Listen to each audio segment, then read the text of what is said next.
Hello po. Good afternoon. Malapit na pala ang Gosman, ano? Next week, next week yata. Kasi June pa ngayon next week ang Gosman. Araw-araw, maybe 2 days o araw-araw, maglalako ka na YouTube, TikTok, panood nyo, anong gusto nyo, malaman, sasabihin namin sa inyo, no? Tungkol sa anong bawal, anong kailangan, anong hindi maganda, anong aalay, anong hindi aalay. Tutulungan ko kayo kasi Feng Shui is a guide lang po. Nag-guide lang tayo na tulungan kayo para gumandang buhay natin. Halimbawa, bakit tayo makaalay? Hindi ba? Kasi ang Feng Shui is a guide. Nakaalay tayo para yung mga bumaba dito kasi purgatory, nagbukas ng pinto. Tapos, isang buwan sila makaalay, kakain dito. Pakain natin, ano malay mo, yung mga kapak-anak mo, mga asawa mo o biyanan mo, nanay mo, ang nasa paligid mo, paalay tayo, pakain sa kanya, o yaw, magdasal tayo, bibigay sa kanya.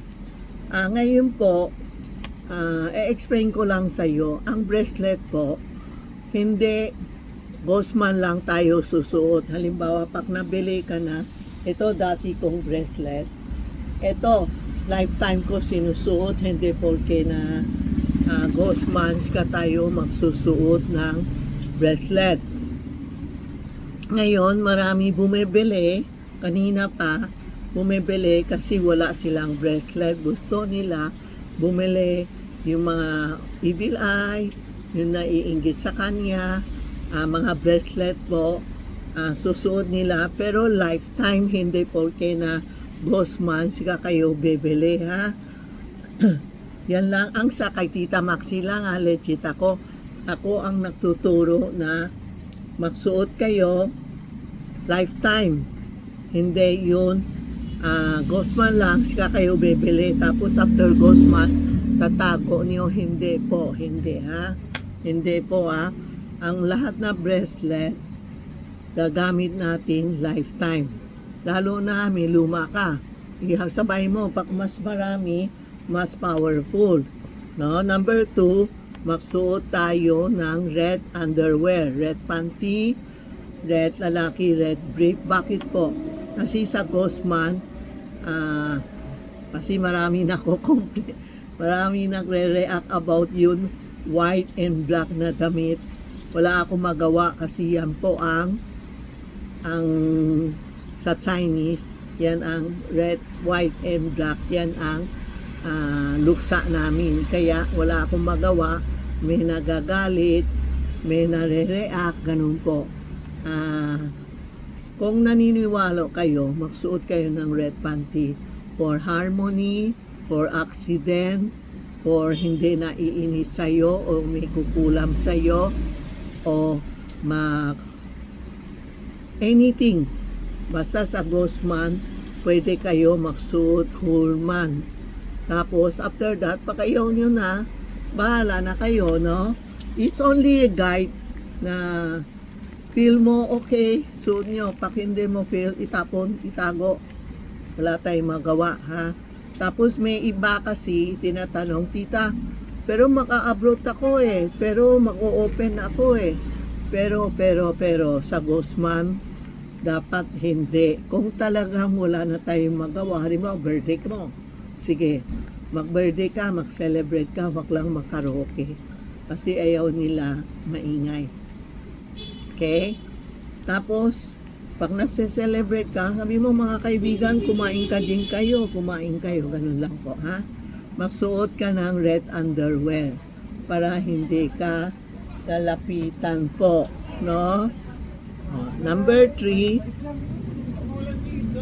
pag kayo mag-text na paggabi, text na mga multo o text na mga anything na about ghost, huwag kayong mag-text o tatawag ka sa tao na pangalan niya. Huwag po.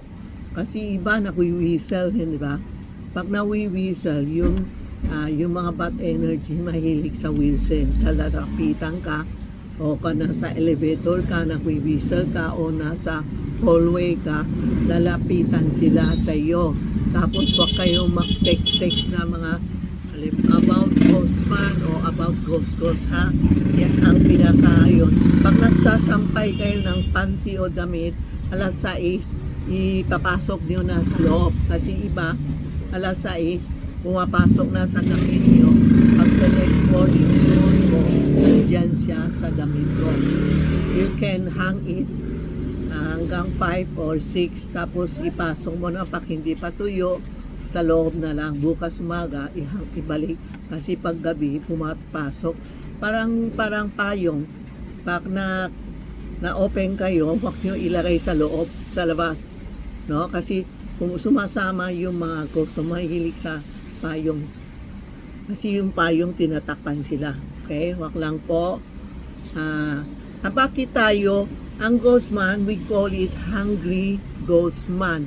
Hungry, gutom. Kasi pinabuksan yung purgatory, binuksan ang purgatory, tapos binaba sila na sa earth for 1 month, tapos mag-visit sila sa mga kamag-anak nila. Tayo naman, halimbawa may tindahan ako, palagi ko nang-aalay sa labas, tinatawag ko sila lumabas, sabi ko mga kaibigan, bumaba na kayo, dito na kayo kumain, tapos nag-aalay ako ng alak. Yung mga alay, sasabihin ko uli, wag mo yun kasi maraming nagtatanong. Then, after malapit na, tatanong na naman, wag po. Malapit na, yun ako, ha? Dasal, importante, tama. Importante, magdadasal tayo sa mga Ong Mani Padme Hum, sa mga bad spirit, good spirit, sabi mo, ang dasal ko, bibigay ko sa inyo. O kaya, mister ko, biyanan ko, nanay ko, sasabi ko, itong dasal ko, bibigay ko pangalan ng mister ko, pangalan ng biyanan ko, nanay ko, kung sino gusto mo bigay, makyong kayo, ha? Magdasal kayo, magdasal ko. Yan ang hungry ghost man and prayer man. Sa Buddhism, kami, mga monks sa simbahan, magdadasal tapos papakain ng vegetarian. Kaya mister ko, before siya namatay, sabi niya, bibili kami ng yung panglagay sa temple, Mabuhay Temple. Gusto niya, pag busy ako, alam niya busy ako, minsan hindi ako makapunta sa kanya, may monks nagdadasal sa kanya, pina-offer siya ng pagkain. Yan po, ha? Kaya, mag-o-offer tayo ng pagkain, offer tayo ng dasal, ha? Importante sa ghostman. Okay po? Yan ang pinakamagandang sa ghostman. Ito muna, ha? Bukas, iba naman kasi pag lahat sinabi ko na, wala na. Magtatanong na naman uli kayo sa akin, no? Sa mga nagalit sa akin, sa mga naiinggit sa akin, iba namumura sa akin, thank you po sa inyo lahat. Nakilala ibang tao sa akin. Mas maraming, maraming tanggap tayo sa Facebook.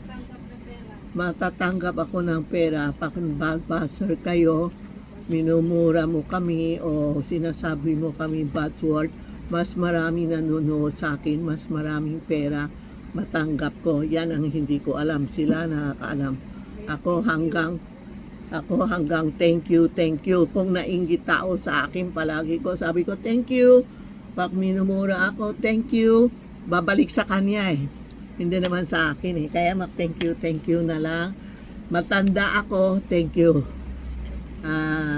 Yun importante Feng Shui expert hindi natatanggap ng professional fee. May nagsabi, pagpasok mo lang dito, may tinatanggap kami ng professional fee. Never ako nagtatanggap ng professional fee. Yan ang hindi ko ma-accept. Yung babae nagsabi yan, na-check ko na sa NBI pangalan niya, na-check ko na sino siya, tahimik ka na lang. Kung thank you na lang, kung nakulit-ulit ka pa, talaga yung NBI, na-check na, alam na namin kayo, ipopost ko dito sa Facebook, may mukha ka, no? May pangalan ka, mag-ingat ka, ha? Sorry po, kasi hindi kami totoo ganun, bakit sinisiraan mo kami? Nasa NBI na pangalan mo, kasi anak ko nasa NBI. Sorry po, huwag kayo huwag kayo mag-chismis o buzzer ba? Na hindi totoo. Alam mo, huhulihin ka, pwede namin ikaso kayo. No? Kasi hindi talaga kami naniningil ng pera. Sino ka man, nasa record na namin. Sorry po, ha? Huwag na uulitin. Huwag nyo kinakilala na namin kayo. Anong pangalan nyo, anong address nyo, lahat nasa NBI na po. Thank you sa lahat na nanonood sa amin. Thank you ha. Salamat po.